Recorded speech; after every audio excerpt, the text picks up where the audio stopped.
What's up, guys? Welcome back to my channel. So we are going to go ahead and check out the top 13 new horror games of 2023. Let's go ahead and check these out. Thankfully, in 2023, we have no shortage of horror games. So today we're talking about some of the best new and upcoming horror games of 2023. We got 13 of them. It was hard to cram it down, narrow it down into this list, so if you have your own picks, let us know in the comments. But let's get started off talking about these with number 13.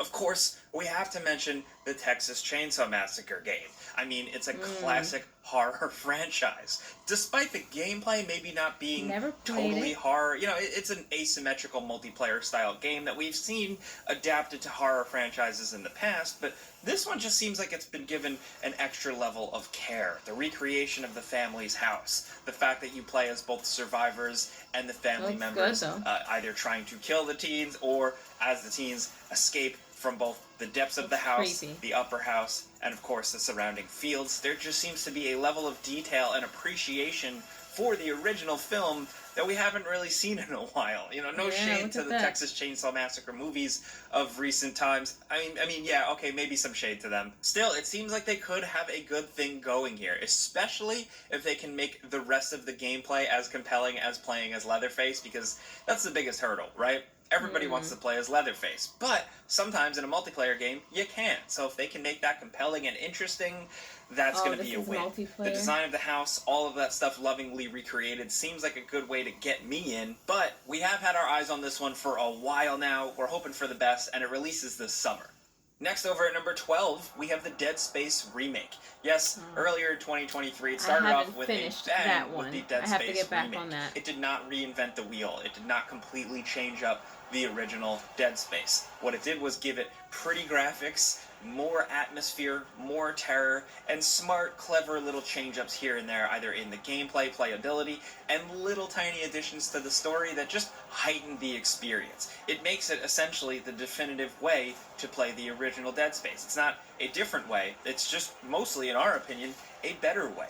It's scary, it's dark, it's gory, and people love it for a reason. There's a reason this thing came out of nowhere, blew people away, and really created a whole franchise, whether you like that or not. The original game is downright incredible. It's action, sci-fi, survival horror at its best from the mid-2000s, and this is a really good representation of it. If you like games like Resident Evil, but you're also into horror movies or weird sci-fi horror movie things like Event Horizon, Dead Space is up your alley. If you haven't considered it by now, you should.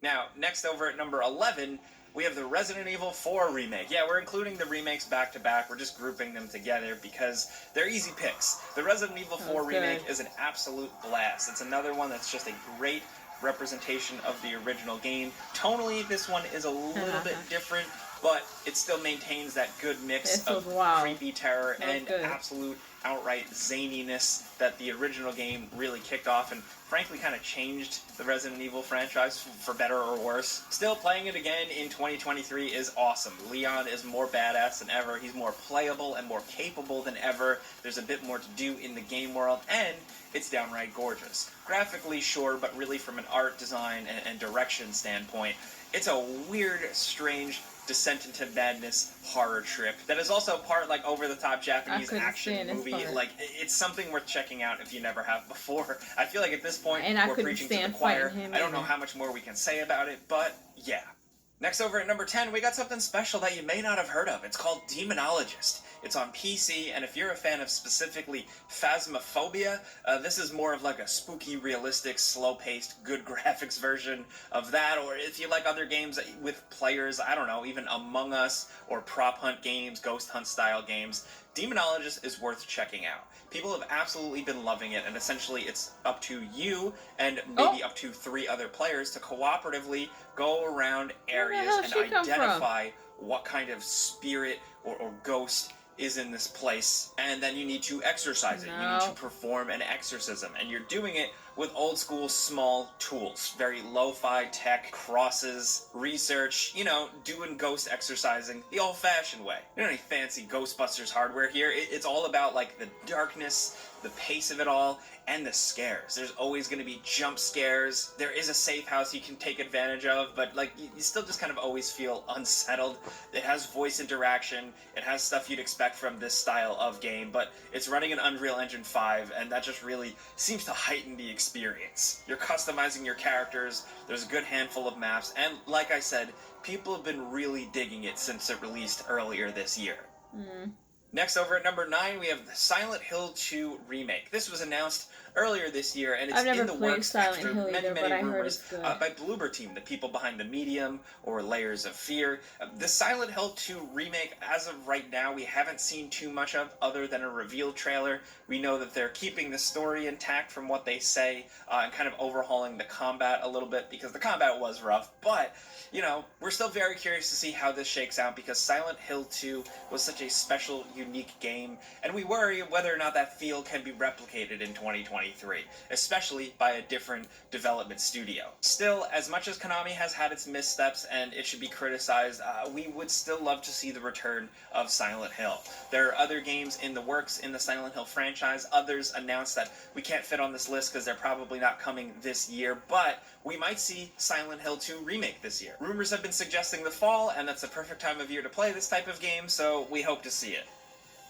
Next, over at number 8, we have Killer Klowns from Outer Space, the game. Yeah, we're continuing this trend of bringing weird old horror games into the forefront of video games in a multiplayer fashion, and Killer Klowns makes sense. You know, why not? First of all, the fact that this franchise is getting a game is wild, so we're just gonna roll with it. It's not out yet at the time of making this video, but we're looking forward to it as weird fans of the original. And you know what? Again, even if this game turns out to be not so great, the fact that Killer Klowns is getting some representation in 2023 is kind of a win. You might think we're crazy, but hey, go watch the movie. See for yourself. Nah.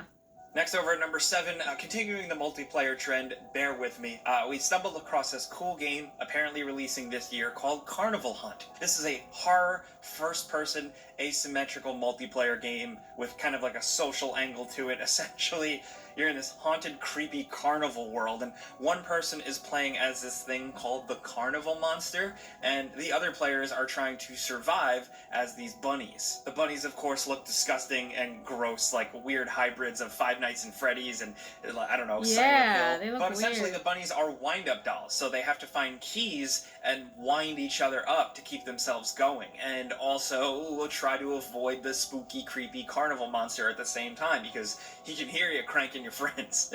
Sorry. There are a few different carnival monsters that a player can play as that look creepy and cool, and we really hope something comes out of this one, because sometimes a good, simple game like this with a straightforward premise works. I mean, remember the Slender Man games? They weren't perfect, but they had some good, simple scares. So Carnival Hunt, maybe being like a multiplayer spin-off of that, is something we'd like to see. And like we said, the developer, Beer Night Studio, and publisher Crytivo have it slated for 2023. Next, over at number 6, we have Alone in the Dark. This is like a reimagining of the original classic game from the early 90s, with clearly much better graphics, more puzzle solving, more combat, and David Harbour as Edward Carnby. To be honest, this one's still up in the air. We don't know how this one could fare, how it could play, but from what we've seen from the trailers and the gameplay and stuff, it seems like a good, straightforward, third-person, survival horror-y type game. The original game was filled with good scares, interesting puzzles, and just a great haunted mansion atmosphere, so we're hoping that Alone in the Dark can really continue that. This brand has needed a revival for a while. Alone in the Dark could absolutely crush in the modern age as another big franchise in the horror world, so we're hoping that they nail it. As of right now, pending any delays, Alone in the Dark is slated for October 25th, 2023. Next, over at number 5, we have Daymare 1994 Sandcastle. This is the follow-up to Daymare 1998, a really underrated game that was kind of like a spiritual successor to classic, like, Resident Evil 2 style horror. 1994 Sandcastle actually is going to serve as a prequel to that pretty cool game, and it seems like it's going a little crazier, a little bit more action, a little bit more tech, a little bit more gadgets to use, like scanning your environment, using this kind of freezing grip device, and fighting off against crazier, more challenging, deadly, scary enemies. You're playing as a new protagonist this time around, and you're going into like a top secret military research facility that, of course, is filled with monsters and zombies. I mean, what will we be doing here? There's big action moments, there's survival horror elements, there's environmental puzzles that you'd expect, there's dealing with enemies essentially coming back to life and maybe being more powerful, and a bunch of challenge with multiple difficulty modes. We're hoping they can knock this one out of the park. As of right now, it's releasing August 29th, 2023.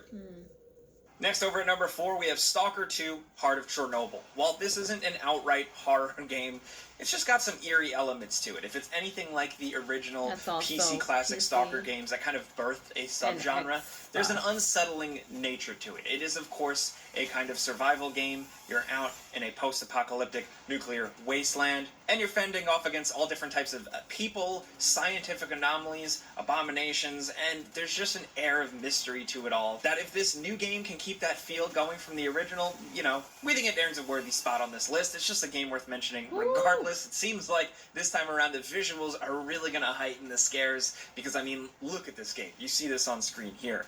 It's been through many delays, a tough development process, but we're really hoping we get to see Stalker 2, Heart of Chernobyl, finally this year.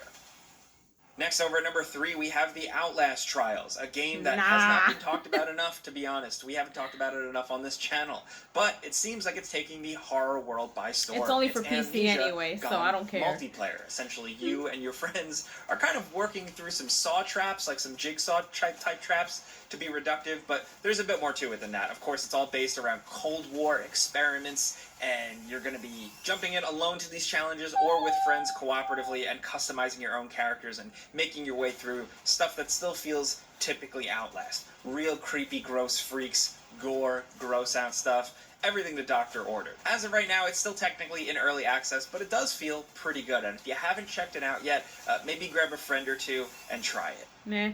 Next, over at number 2, Amnesia The Bunker. The Amnesia developers have really done it again, with really changing things up, but also going back to basics. This is a simple, straightforward game where you're trapped in a war bunker deep below the surface, and you're stuck with nothing but more than a pistol and a lo-fi flashlight that you have to manually wind up. This is an old-school game in an old-school time period, but it is absolutely, genuinely unsettling throughout. We don't want to spoil it or anything like that, but like the original Amnesia before it blew up, it was best to just kind of go in blind and just completely experience this one with a sense of mystery. That's how these games really thrive. The developers, in my opinion, have always crushed it, but The Bunker feels a bit different. It's worth checking it out if you haven't already. For some reason, this one has kind of flown under some people's radar, but in my opinion, the Amnesia experience is still going strong, specifically with Amnesia The Bunker. I'm back in now. Now, down to number 1, we have Alan Wake 2. This is releasing this fall, and we're really excited about it, specifically because not only is it a follow-up to the incredible story and presentation and atmosphere and everything from the original Alan Wake, but this time around the developers, Remedy, have specified that this game is going full survival horror. And from what we've seen of the game so far, it seems like that. It's very much resource management, scarce ammo, small combat moments, and almost like a Resident Evil remake style over-the-shoulder combat and inventory system that you'd expect, but with lots of scares. Our experience with this game, what we've been able to see behind the scenes, has been pretty spooky and unsettling. It still distinctly feels Alan Wake, because you're still hitting enemies with a flashlight before blasting them with a gun, but the environments, the graphics, the sound design, the atmosphere just really lean in on the horror elements. All of the presentation is downright spooky, and we're excited to experience the full thing. We really hope they nail it with this one. Remedy's had a good track record. We really like their games for a while now, full transparency, but we're just hoping that Alan Wake 2 can actually capitalize on the cooler aspects of the original game, because the original game had some rough gameplay stuff, so